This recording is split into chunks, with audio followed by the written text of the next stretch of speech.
Hey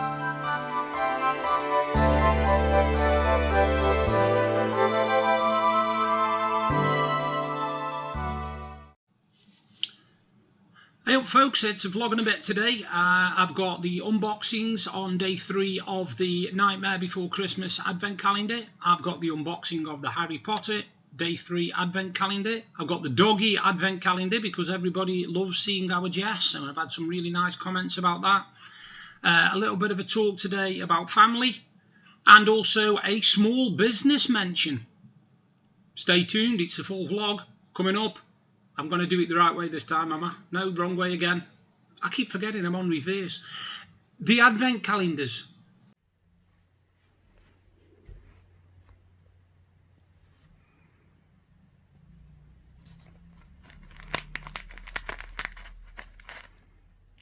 Your treat. What's this, Jess? What's this? Oh, what we got here? What we got here? Let me see if I can get in the bag today. Yeah, I can. Oh no, hang on. Taking it the wrong way, that's why. What we got here? Wow. Yes. What is it? Oh.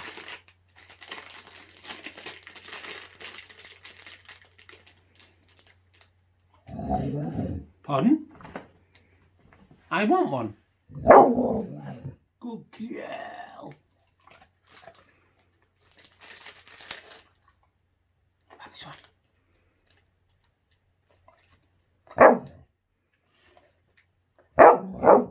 I want one. Oh dear, I want one. Come on. Alright then, fair enough. There's a few of these, you've got 5 of these. Do you want another one? Oh, go on then. Want one. Another one? Okay, that told me that was a bit emphatic, wasn't it? What's that? Can I pull? Talk, have another one. Talk. Oh, got both. Oh, I've got a jumping dog. That's a good girl. Oh, gone.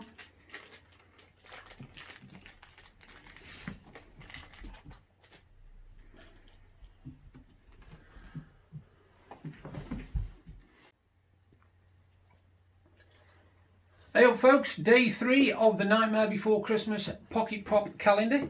There we go. Door 3. Ow, ow, ow, ow, ow, ow. Some Sadie's created this, I swear. And today, guess what? I've remembered.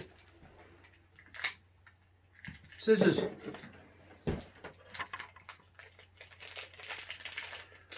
Remember yesterday was 0 and the first day was the Pumpkin King. Today we have got, I think it's the Mayor. I think it's the Mayor. And the funny thing about this one is if you look at him,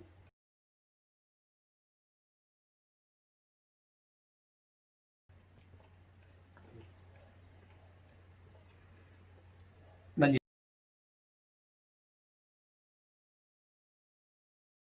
you turn him round, it's actually two-faced.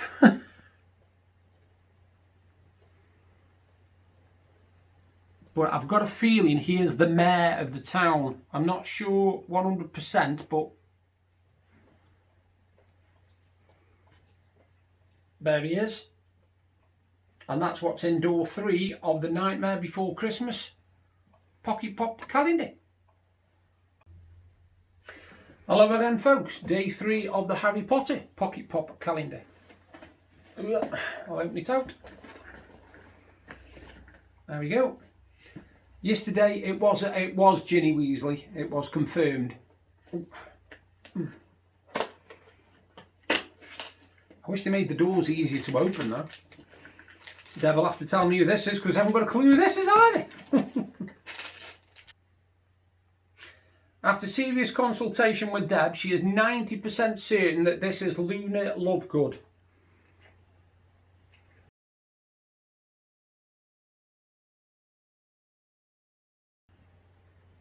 I shall confirm it before I actually do my video tonight.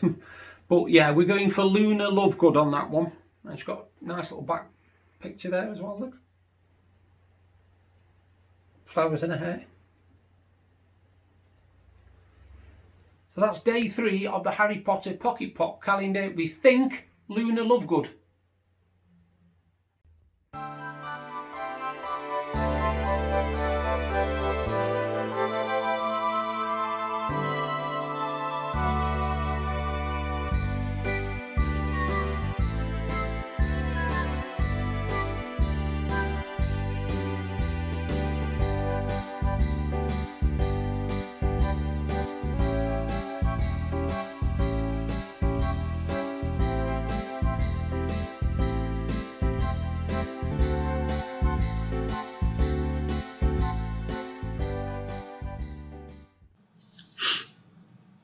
Well, we've just realised what complete nutter wallies we are, because we got the character in Harry Potter wrong. It wasn't Luna Lovegood, it was Fleur Delacour. Well done if you spotted that.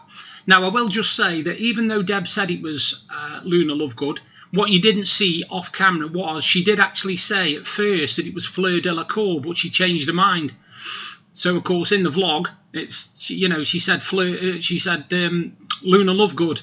And yet at the start she'd said Fleur Delacour, so she had actually got it right, but then changed her mind.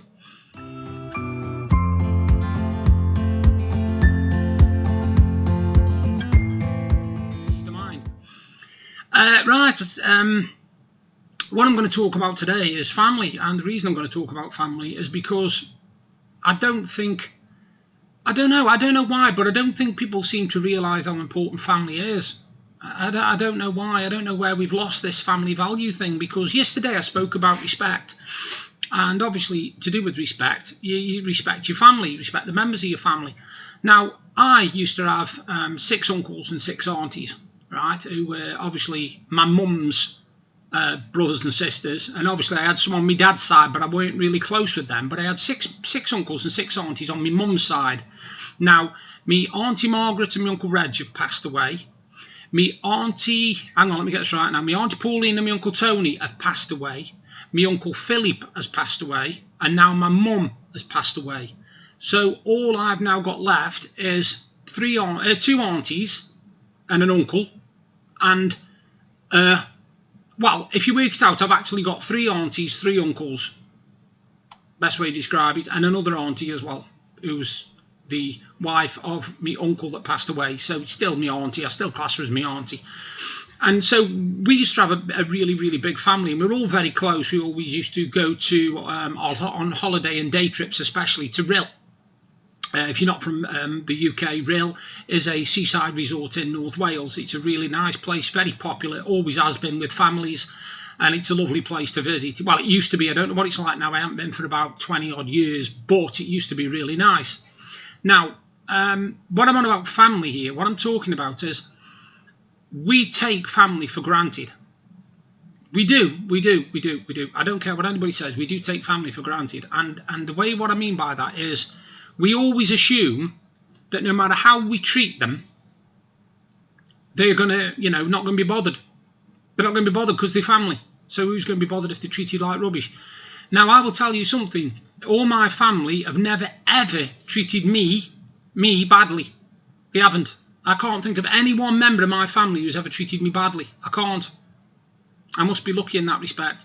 And I've never treated any of them badly. I've never had a bad word say about my family, really, unless it was something which was brought up in conversation with somebody who got an opinion other than mine, if you know what I'm saying. What I'm saying is, if somebody said to me something bad about one of my aunties and my uncles, and I didn't know the truth, if you like, I couldn't agree with them, but I couldn't disagree with them either because I didn't know the full facts. But by and large, I couldn't imagine saying a really bad word, as in a bad word that would harm anybody, about any of my relations, my aunties and my uncles. My cousins, I'm not quite so sure, because I'm not really close with a lot of my cousins. I am with some of them, but not with all of them. So I don't know, what they're like in their own lives. I have got really nice cousins. I really have. People who I can talk to, and I do talk to, and they talk to me, and we message each other on Facebook, and sometimes phone each other, etc., etc. So that's nice as well. And obviously, as you get older, your family gets strained, shall we say, because some members pass away, which is just part of nature, but others go their own separate ways. You know, you might have some move away into another country, you might have some of them that are too wrapped up in the jobs to even, you know, notice you exist. Now, I'm just going to have a drink of water, excuse me. It is water, I haven't started on my Christmas drink yet, although it was tempting. And yeah, to do with family, like I say, too many people now take family for granted, and I don't like it. I don't like it at all. I mean, I've seen with my own eyes families torn apart by simple things that have been said, simple things that have been done. And when all's said and done, if you think about it, when you're on this planet, you're only on for literally a stone's throw into a lake. If you watch a ripple come from a stone when you throw it into the water and then it disappears, that's your life. That is it. You are literally a stone's throw in existence. That's all you are. And you, at one point, will pass away. That's what you're born knowing that. You know, you're born knowing only life. And then once you get to a certain age, you know, you start accepting that sooner or later you're going to be gone. When you're a child, you always think that your parents are going to be there forever and they're going to live to be 105 or 150, whatever, and you're never going to have to say goodbye to them. But unfortunately, somewhere along the line, most of us have to. And it's very sad if you're a close family like we were. And I've seen families, like I said, torn apart by simple things. Now, I've also seen incidents happen that have torn families apart. Stupid things like a message that's been sent that shouldn't have been sent. A phone that people thought were hung up and it wasn't hung up, so somebody heard exactly what was said the other side, even though they weren't supposed to. And I've heard of this and seen this myself, and I know that this is things that, yes, okay, they are harmful, they are really harmful. Now, depending on what this other person has said, obviously depends on the severity of how badly you take it. I mean, as I've stated before, I had a mum who almost threw me onto the street because she had to make a choice between her fella at the time and me, and she actually chose her fella at the time. So I was almost on the street. If it wasn't for my Auntie Pauline who took me in and actually got me back on my feet, I would have been on the streets. Simple as. I'd have been living on the streets in cardboard boxes. My mum was prepared to see that. Now, I forgave her for that. Don't get me wrong, it took me a long time. It took me a few years to forgive it. But at the end of the day, that was her decision to make, you know. And if you've got something that's really, really severe, like, say, I don't know, you blame somebody for somebody passing away or something like that, and you're really nasty about them, then I can understand why people never forgive. But like I say, life is so short. Life is really, really short. So I had my mum who nearly chucked me out on the street, and I had a dad who thought I was gay because I wrote poetry. I mean, don't get me wrong, I'm not saying there's anything wrong with being gay, but he seemed to think there was. He seemed to think that if I was gay, he didn't want anything to do with me. But my dad was old school, you see. That's how my dad was. Now, again, this was something that got rectified and sorted out, you know. He realised quite quickly, especially after I married first time and then married again, that I wasn't gay. Even though I was writing poetry, he just assumed poetry meant gay. I don't know why, but hey. And I do write poetry. I've written hundreds and hundreds of poems. I've got so many poems written, I could probably write about 30 books and still not fill them all. Still fill them all and have some left. So when you're on about family, just remember, don't hold a grudge if it's not something worth holding a grudge for. Don't make excuses and say, oh, I'll sort it out one day. I'll sort it out one day, because I'll tell you now, you will turn around and that day will have gone. You'll be staring at oblivion, mate, because it'll be gone. That person will be being buried and you will live with the regret of not sorting things out. If you wanted to sort things out, don't get me wrong, some people are quite hard-nosed and won't, you know, oh no, I'm not making the first move and all this, and I'm not being for the... And fair enough, if they've got a reason to do that, then that's great, but make sure it is a reason. Don't use it as an excuse. Don't use it as an excuse.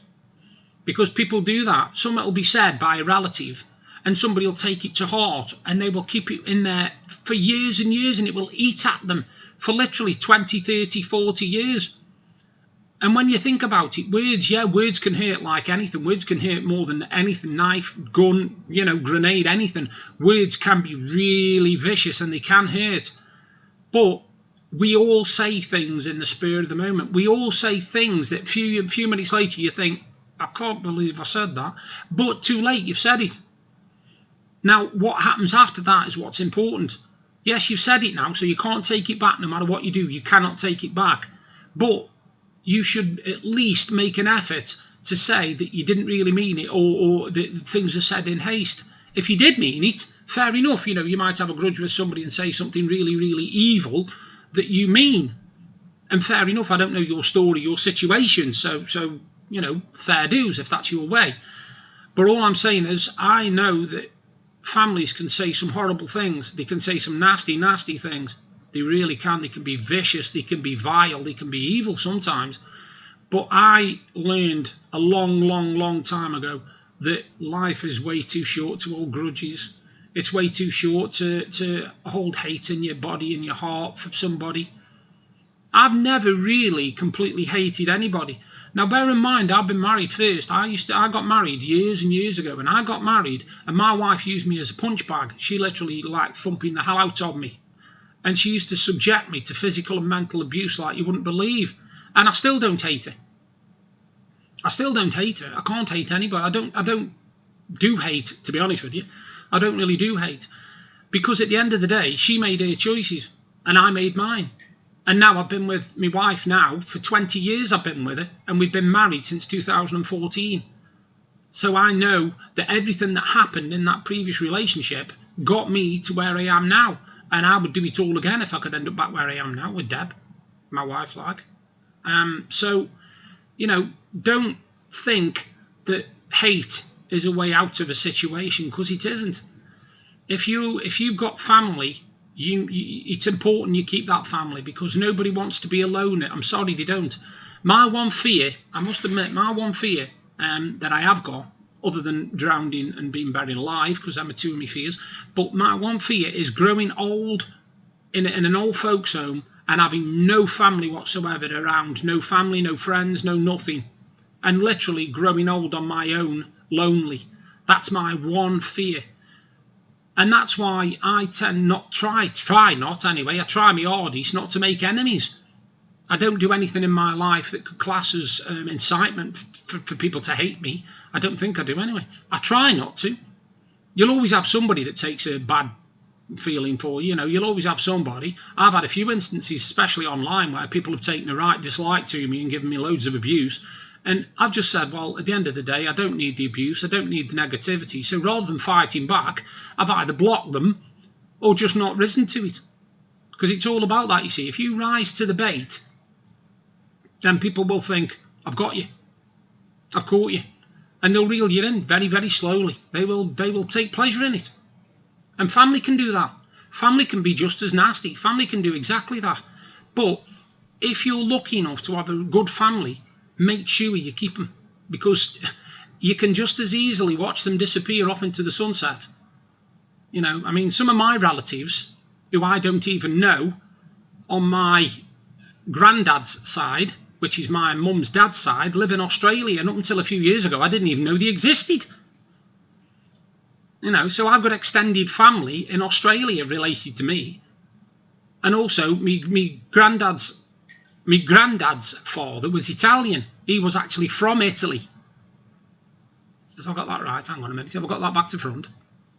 Yes, I have. It was me nan's father that was from Italy. Sorry. I do apologise. My big apology there. I've got mixed up with families in my head for some reason. Me nan's father was Italian.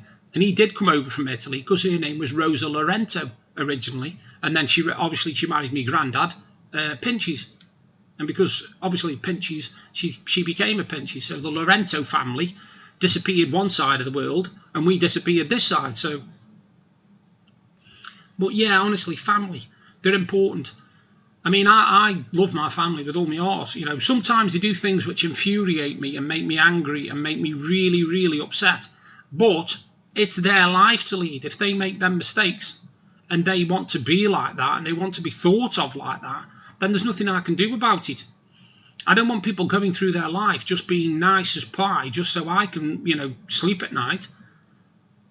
If my family are nasty to each other or nasty to other people, I can't stop that because that's their choice. But my family, we are really close. There's me and my two sisters, Paul and Mandy. There's Deb. There's my brother-in-law, Andy. There's my other brother-in-law, Steve. There's my nephews. I've got umpteen nephews and loads of great nieces and all sorts of stuff. Loads of cousins, and we get on.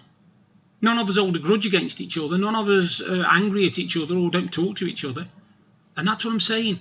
Family is important. Trust me. If you've got a family, just make sure you look after them. Make sure, because like I say, one day you'll turn around like I did in August. I mean, we never, ever, ever expected to be burying my mum this year at all. Up until the lockdown, everything was going swimmingly. And then she obviously went into lockdown for 12 weeks or whatever it was, and she was fine, did okay, no problem whatsoever, yeah. Then she started going out a bit more, once or twice down to town and stuff, and all of a sudden she became really ill. And she went into hospital, and we thought, oh yeah, she's got a stomach problem, they'll sort that out, no problem. And when she comes out, we'll take her for a meal and all that, because it was coming up to my birthday. And that was in the July the 13th, and on August the 12th, she passed away. And we didn't see it coming. And it hit us all hard, it really did hit the family hard. Everybody, whether it be sons, daughters, whether it be the grandkids, the nephews, the nieces, it hit everybody hard. And it can do that. It can do that. Family, like I say, just keep them close. They're very, very important.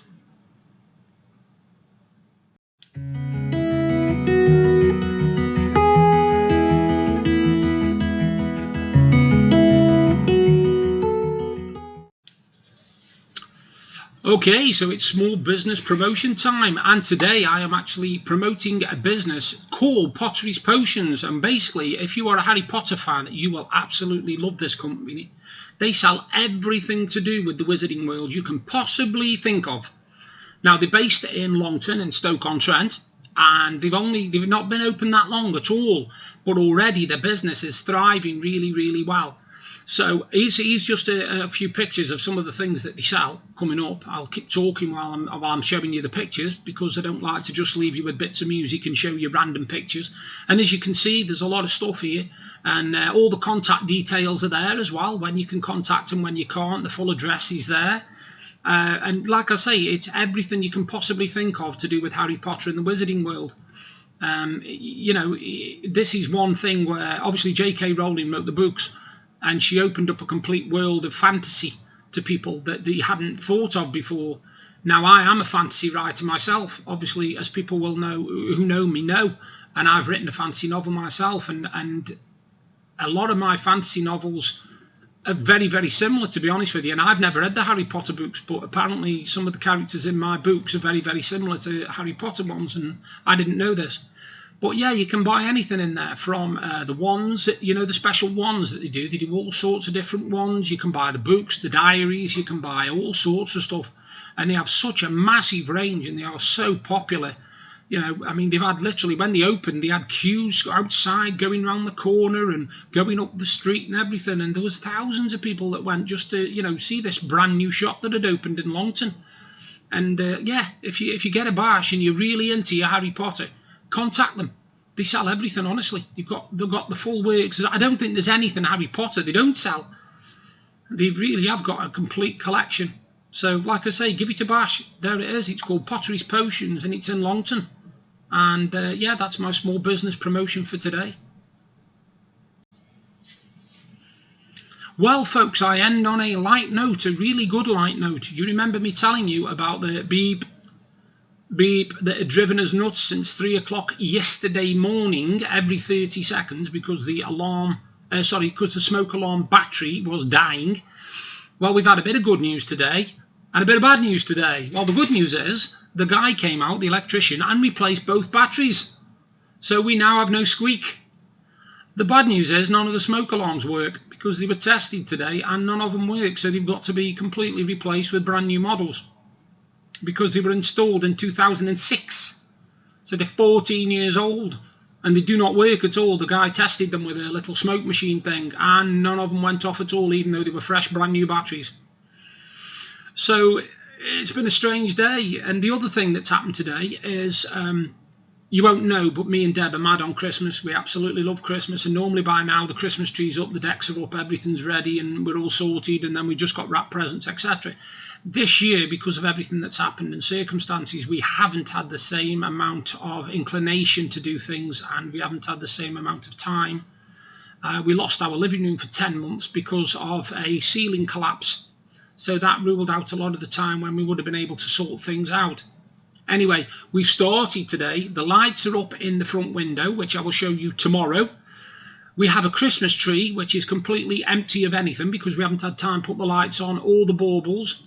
And we've got a few decorations out in the living room. And once it's all done, that's where you'll be seeing a few videos done, because I do tend to do a couple of my vlogs sitting in the living room in the nice comfy chair by the Christmas tree, you know, looking like some kind of seasonal spectacular that you used to see on ITV.